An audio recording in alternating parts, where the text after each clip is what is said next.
Era septiembre de 1997 y la ceremonia que se preveía solemne y oficial terminó siendo familiar y a escondidas.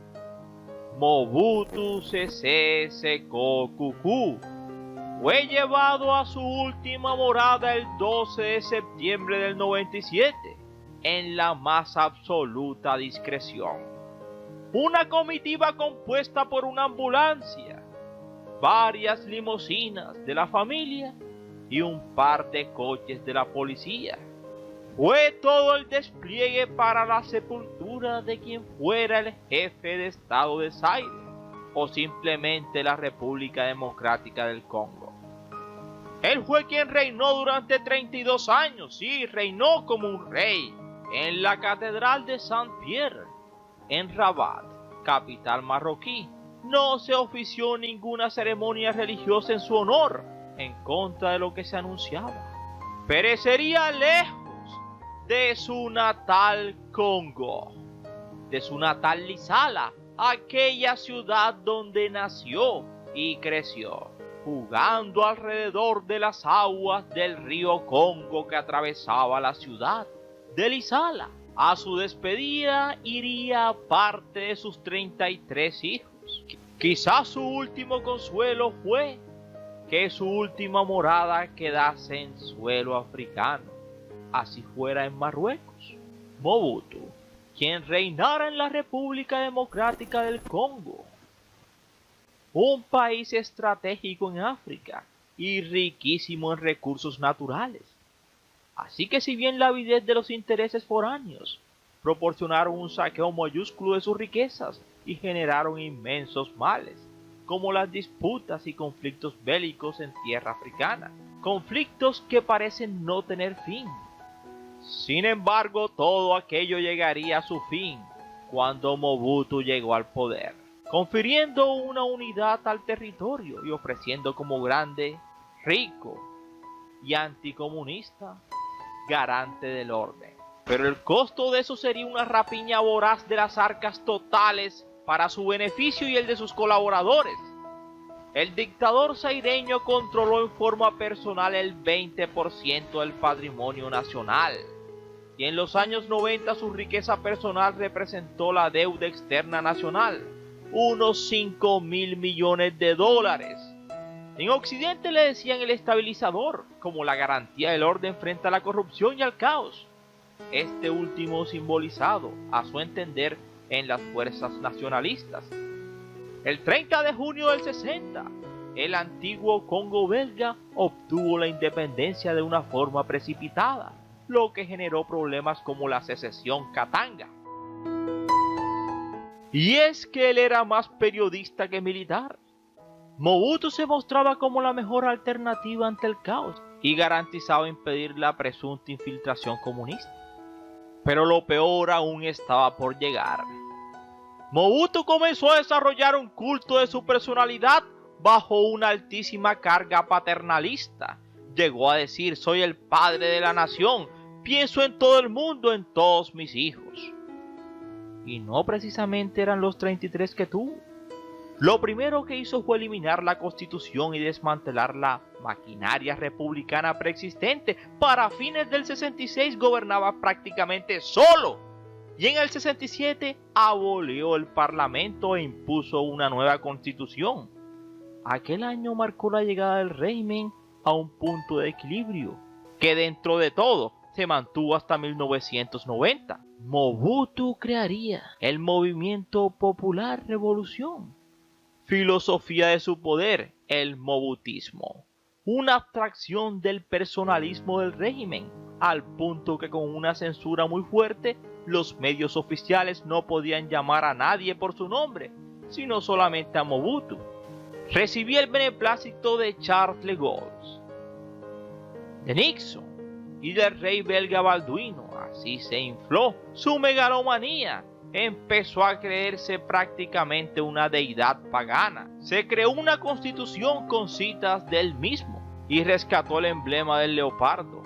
al punto que tenía un gorrito de leopardo. El culto a su imagen llevó a niveles casi religiosos al país.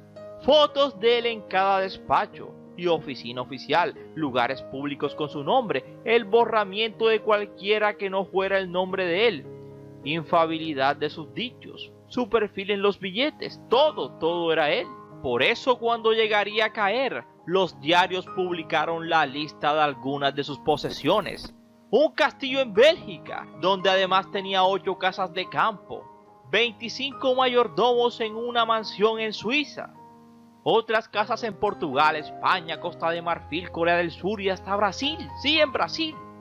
Su preferido era el palacio majestuoso de varios siglos de antigüedad que poseía en Marruecos y el que eligió para ir a perecer tras su caída del poder en el 97.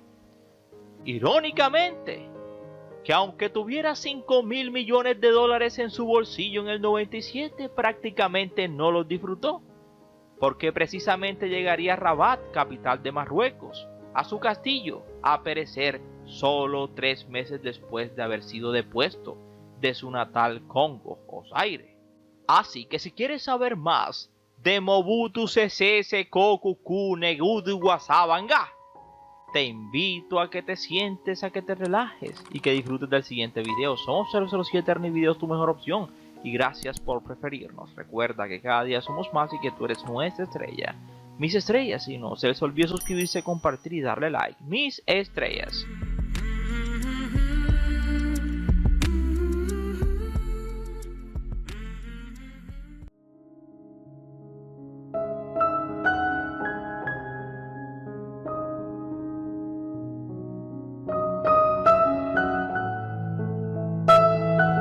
Mobutu Sese Seko Kuku Wasabanga nacería en Lisala, Congo, el 14 de octubre de 1930. Sería criado por su madre y su tío. Su tío era un cocinero que trabajaba para un juez belga. Era quien le hacía la comida. Mobutu sería entregado precisamente a ese tío y ese tío lo llevaría a casa del juez, donde trabajaba en la servidumbre. Allí la esposa del juez belga se encariñó con el niño y le enseñó a hablar, leer y escribir en francés con gran soltura. Con la ayuda de la esposa del juez sería internado en una escuela. De allá se voló y como castigo sería entregado al ejército. El ejército belga imperial. Así que Mobutu estaría durante 7 años como soldado. Luego llegaría a ser sargento. Precisamente allá cuando estaba en la milicia. Casi no le gustaban las artes militares, sino que se la pasaba leyendo libros. Pedía prestado cualquier periódico para leerlo a los oficiales belgas. Por eso cuando salió del ejército inmediatamente se inscribió como periodista. Empezaría a trabajar en un diario y precisamente mientras escribía en aquel diario fue enviado a Bruselas como invitado en una delegación congoleña para compartir experiencias. Allí conocería a otros intelectuales congolenses, donde se pone de acuerdo con ellos para tratar de cambiar las cosas y para abolir al régimen belga reinante en el Congo. Llegaría la independencia del Congo en los 60 y Mobutu, mediante un golpe de estado, tomaría el poder. En el 70 sería oficialmente elegido presidente e inmediatamente empezaría una de las campañas más locas del mundo. Cambió el nombre al país por Zaire. Su suntuosidad no pasaría desapercibida. Era apoyado abiertamente por Occidente, al ser el garante de que el comunismo no llegaría a Zaire. Nadie podía tener un nombre en Zaire, sino apenas él. Mobutu no se privaba de ningún lujo. El culto a su imagen llegó a niveles casi religiosos. Fotos de él en cada despacho y oficina oficial. Todos los lugares públicos tenían que tener su nombre. El borramiento de cualquiera que no fuera él. La infalibilidad de los dichos. Su perfil en los billetes. Aquel sistema solo se podía mantener con censura, poderío militar, silenciamiento de la oposición y de todo. En algún momento el culto a la personalidad fue tan inmenso que en los medios estuvo prohibido llamar a cualquiera por su propio nombre, excepto a él, a Mobutu. El accionar suyo y de sus hombres eran temibles, reinaba el pánico. Zaire tenía un enorme potencial económico por sus recursos naturales y la reserva de cobalto más grande del mundo. Sin embargo, su país, la gente en general, seguía siendo pobre. Al momento de su caída, algunos de los diarios más populares del mundo publicaron la lista de algunas de sus posesiones: castillos en Bélgica, casas de campo en Suiza, 25 mayordomos permanentes en Portugal en una de sus mansiones, otras en España, Costa de Marfil, Corea del Sur y hasta en Brasil, sí, en Brasil. Su preferido era el palacio majestuoso de varios siglos de antigüedad que poseía en Marruecos, en Rabat, y el que eligió para ir a partir, sí, tras su caída del poder en el 97. A esto hay que sumarle campos en una decena de países. Algunas de estas transacciones las pagó con diamantes.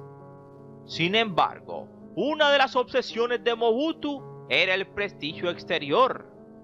Rápidamente se dio cuenta de que el poder era un gran camino para promocionar en otros lugares del planeta los dos hechos de mayor repercusión que tenía el mundo, y de esa manera lavarle la cara a la dictadura, siguiendo los mismos pasos de Videla en Argentina. Con el apoyo de Mobutu, sobornos, presiones y condiciones infernales, logró que la selección de Zaire se clasificara al Mundial de Alemania 74. El dictador nombró a los jugadores como embajadores de la nación. Tenía mucha expectativa puesta en ellos. Los colmó de honores y de promesas, casas, millones y autos importados si lograban buenos resultados. Pero la realidad fue imposible de enmascarar. No solo fue un desastre futbolístico, sino que Zaire y sus excentricidades y torpezas los convirtieron en simplemente el hazme reír del campeonato. El debut fue con Escocia, perdieron 2-0 y fueron vapuleados en su segundo partido con Yugoslavia, 9-0. La furia de Mobutu se dice que se escuchó desde Kinshasa hasta Alemania. Y para colmo todavía le faltaba a Brasil, que los goleó 3-0. Al volver a su país, varios jugadores serían encarcelados en prisiones clandestinas y de algunos nunca más se volvió a saber. Todo por su floja participación en el Mundial y por el escarnio al que sometieron a su país. Tal vez lo que más le molestaba a Mobutu fue que no pudo aprovechar la atención mundial para mejorar su imagen. El segundo hecho deportivo fue la pelea de Muhammad Ali con George Foreman, cuando un viejo Don King había prometido una bolsa de $5 millones a cada pugilista. Necesitaba promocionar aquella pelea y muchos patrocinadores.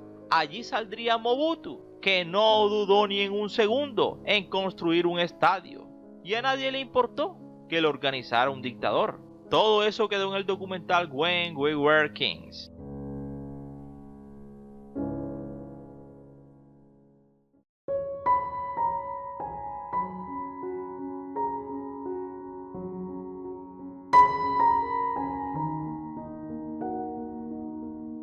Lamentablemente, la caída del muro de Berlín y la disolución de la Unión Soviética desperdigaron sus efectos por todo el planeta.